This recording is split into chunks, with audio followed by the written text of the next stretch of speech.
You are listening to Leading the Factory Forward with your host, Lynn Friest.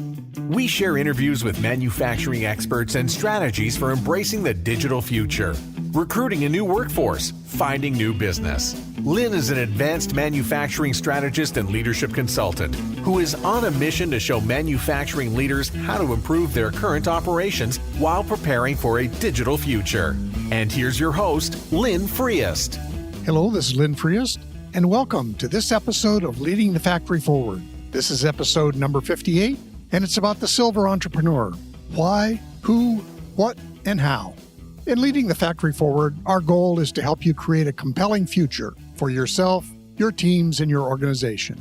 I encourage you to visit my website at lynnfriest.com to download the summary at the bottom of this podcast and each podcast episode. Then use that download as a tool to capture notes as you start your exploration into the concepts that we discuss in this episode. Or, to help you get started on your journey and to stay up to date on new episodes, please download the free worksheet, 3 Steps You Need for a More Productive Workday, also located at lynnfriest.com. Well, in this episode, I'm going to talk about what I've termed the silver entrepreneur. And basically, it's an expansion of my journey so far, and I want to share that with you. So the first question is, why do we need silver entrepreneurs?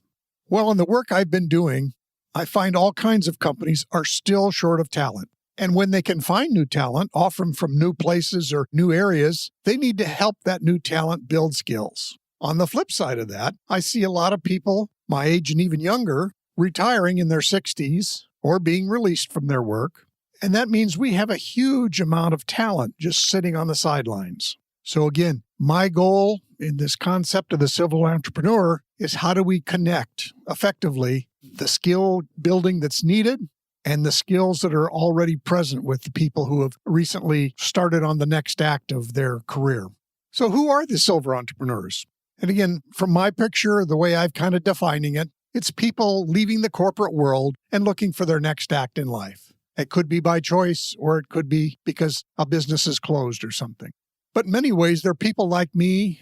And again, they maybe want to go on a similar journey to the one that I've been taking. Now, when people leave corporate life, they can choose many different paths to do that. They can do volunteer work and help others that way. They feel like they want to be making a difference with their skills and knowledge and sharing with others. And they're really just not sure how to do that. So in the next step, what do silver entrepreneurs do? Again, as I've mentioned, depending on their interests, their energy, whatever it is that intrigues them, they can do many different things. Obviously, they can volunteer at any number of nonprofits. There's SCORE, the Service Corps of Retired Executives, where they provide free counseling to people who are starting businesses. They can teach in schools and take their expertise and use that to share with people. They can also just go out and freelance and find contract work and really just use the skills they have and apply it in a particular job, deciding when and where and how they want to do contract work. But I guess what I'm focused on is people that might be interested in consulting and coaching. You know, they may like or they may actually need to get paid for this. And interestingly, the pay issue is, I guess what I've found is when the person has some skin in the game, they really are more engaged in the learning and development. So even though some of these areas, the money's not that important, we'd like to volunteer. I think having some skin in the game by the person who's doing the learning or the company that's doing the learning is kind of valuable. Now, the other thing silver entrepreneurs want to do is usually they want to do targeted work. So they've picked out probably some elements of the work they used to do. They don't want to just be the temporary CFO or the temporary engineering manager. They probably have a narrower target on what skills and knowledge they would like to share with people. And they need to find out how that matches up with what companies and people need. So how can silver entrepreneurs do the work that they want to do? Well, I've got some resources that I'll briefly share with you. There's a book called Business Model U. It's by Tim Clark and several other authors. And it's a modification of the business model plan or business model generation that's often been used. It's basically a one sheet of paper, and it talks about the 9 key elements of a business plan. And this is the Business Model U book, focuses really on you. And it could be you in a career, you as a consultant, whatever that means. But it gives you the key elements of what makes up a successful business. What are the questions you need to answer?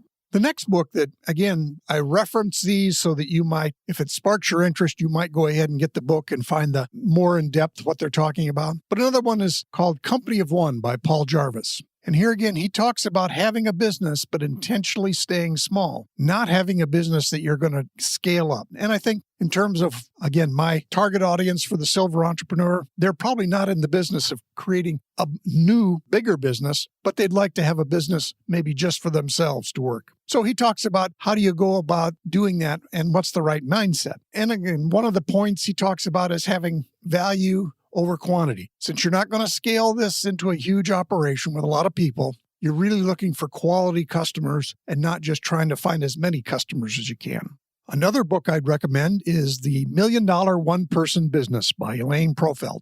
And her concept here is that it is possible to have a high-income business that's only got one employee, that would be yourself. And she has great examples in there of different kinds of businesses you could form. Now, she has more than just coaching consulting, but again, it gives you, this is all about creating mindset. So it gives you ideas of how to think about what you might want to do. Now, a key idea that she shares, as well as the Company of One book shares, is finding scalable systems. Again, since you don't want to hire people, you want to find systems that will scale. And think of this like you don't hire a full-time accountant or a full-time lawyer. You hire their services. So in today's world, that's possible for a lot of things to do, is to hire services instead of hiring people. So that's the whole idea there. Then we talk about how can a silver entrepreneur get started? I have two books here that I'd recommend. The first is The Consultant's Quick Start Guide by Lane Beach, and it really jumps into all the business details you need to consider.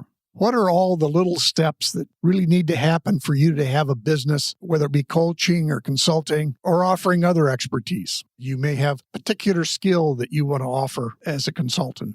This book is great because it gives all the details that you need to consider. The second book is Getting Started in Consulting by Alan Weiss. Now, Alan Weiss has a tremendous number of books out there about consulting and other aspects of that life. And so he does cover the details that you need to know, but he also talks about having a mindset for consulting and what are the interpersonal skills you need, whether it be how to approach the economic buyer, as he terms it, or how to, close the sale, how to even craft an offer. And then, well, not a lot in this particular book. In some of his other books, he talks about how do you create prices and value. He has value-based fees is what he calls it. But again, these are the kinds of things that you might want to explore as you decide whether or not you want to do what I've called the work of a silver entrepreneur. And then on kind of a final note, again, this kind of gets to mindset, and actually I'll be addressing this in more detail in one of the future episodes. But this comes from a friend and teacher that I work with, Jonathan Milligan, who has a book coming out called Your Message Matters. But he has what he calls a manifesto. What are the themes that he lives with every day? So this is what he says.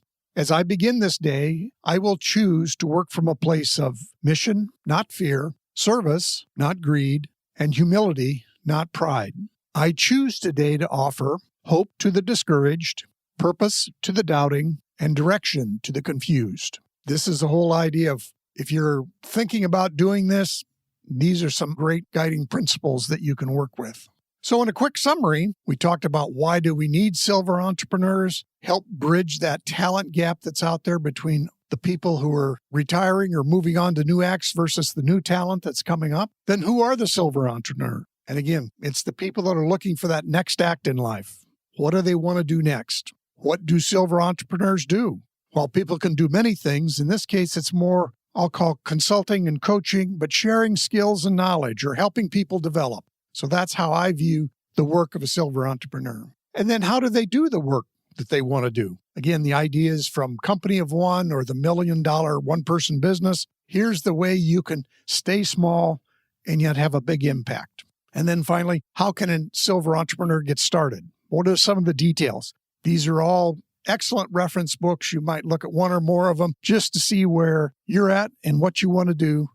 So at the end of that, I would love to hear what your thoughts are on this topic. So please leave a comment or connect with me to discuss things more in depth. And what's up next in the podcast? We are going to continue a mix of solo episodes and interviews with experts in both manufacturing and creating a silver entrepreneur business. Also, it'll sort of be divided up. So in the first episodes of the month, I'll be talking about leadership in manufacturing. In the next episodes in the month, I'll be sharing my thoughts on becoming a silver entrepreneur and how silver talent might be able to help you in your business.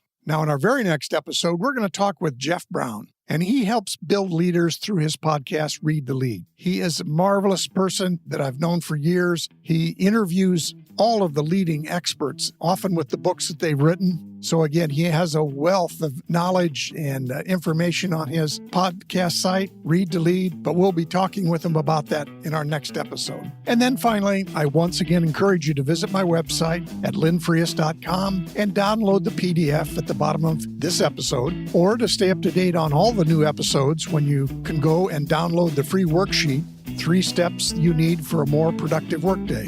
Thanks for listening, and we'll talk soon.